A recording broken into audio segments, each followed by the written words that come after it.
Hello and welcome back, YouTubers, to another episode of Pokemon Theories. I'm your host, Protomario, and this is the show where we discuss theories ranging from Red being a ghost to why the heck Jinx looks the way she does. Hello and welcome back, YouTubers. I'm Protomario, and today's Pokemon Theory is over Pokemon evolution via trading, and more specifically, with or without held items. This applies primarily only to Pokemon that require a trade of some type to evolve. Now, of course, we have the short answer and the long answer as to why they actually do require the trade to evolve or not. So, obviously, with the first games being that there were two different games, not only did Game Freak decide not to program in all the Pokemon on both games, but rather omit a few Pokemon, requiring some type of trade to occur.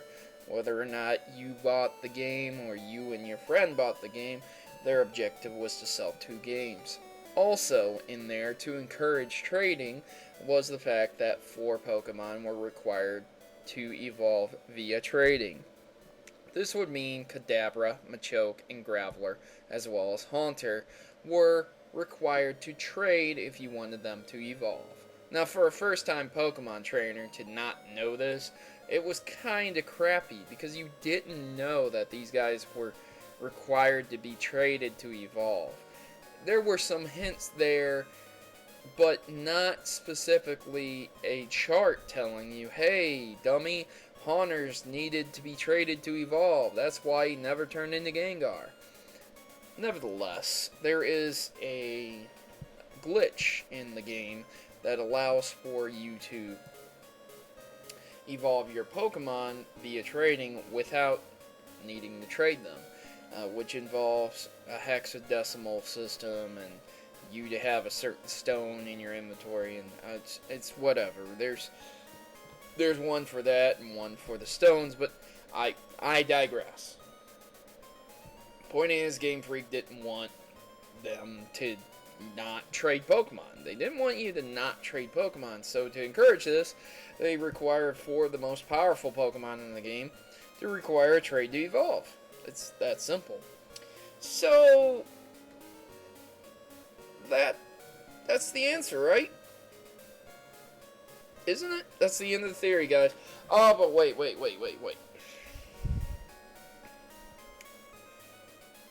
What if we delve a little bit deeper? Okay? So, some Pokemon require items to be traded. Think about this. I was discussing this earlier with someone, and I said, you gotta think about the trainer who has an Onix and has some metal coat, and he just shines up his Onix with a metal coat, and his Onix is sitting there with a bunch of shiny metal paint on him, and he's just like, what the F, Onix? What the F, Onix? Why aren't you evolving? And so he's like, you know what? I'm tired of this, so just get out of here. I'm trading you over for this Bellsprout. And so he trades him for a Bellsprout, and as soon as he trades, it turns into a Steelix. That doesn't make sense. The same could be said for Slowpoke with the King's Rock, as well as Poliwhirl with the King's Rock, Scyther with the metal coat, Porygon with the upgrade, and Seadra with the Dragon Scale. What is it required that these Pokemon get traded with these items held onto them? This will help out with what we were talking about earlier with the trading of the original 4. Now, I'm primarily sticking to the main 2 games because it just keeps things a lot more simple, Generation 1 and 2. But you can include 3 and 4 and 5 and whatever else if you seriously feel like it. So, when you trade a Pokemon, if you're a pretty good trainer, it must go through some serious pain to evolve. Does that emotional state trigger an evolution in them? Many people have claimed to gain abilities that they may or may not have had prior to extremely stressful emotional situation. Claims like a mother lifting a car off of her child or something like that. Super strength that just naturally wouldn't be there unless it was triggered by a heightened emotional response. This could pertain to Pokemon evolving through a trade as well. Think about it. If your Abra turned into a Kadabra, then you obviously have spent some time with it. Perhaps it hasn't battled that much. Perhaps it hasn't even used one move. But nevertheless, you were its trainer. You called it out, and you allowed it to evolve. Which means you didn't let it get the crap beat out of it every time. You gave it the experience to evolve. And after you gave it the experience to evolve, you just simply traded it away like it was nothing. Bye-bye, Kadabra, I don't need you on my team anymore. That heightened emotional attachment causing severe pain to Kadabra causes a trigger demanding him to evolve and grow past that pain into a new Pokemon, Alakazam. Now, as I said before, the held items pertain back to the original 4, and the held items just help the argument quite a bit, because if you really think about it, if you give up an animal that is really attached to you, and it has something of yours that it takes with it, it will cling to that. It's sentimental value. Let's say you had yourself a Slowpoke, and you train this Slowpoke up, and you've been your Slowpoke's partner for a while, and you give him a King's Rock. This is a really cool looking rock. And then, when you trade him over, that rock turns into a crown, and he becomes a Slowking. Well, that's just a theory right there, but the same goes for the rest of the guys.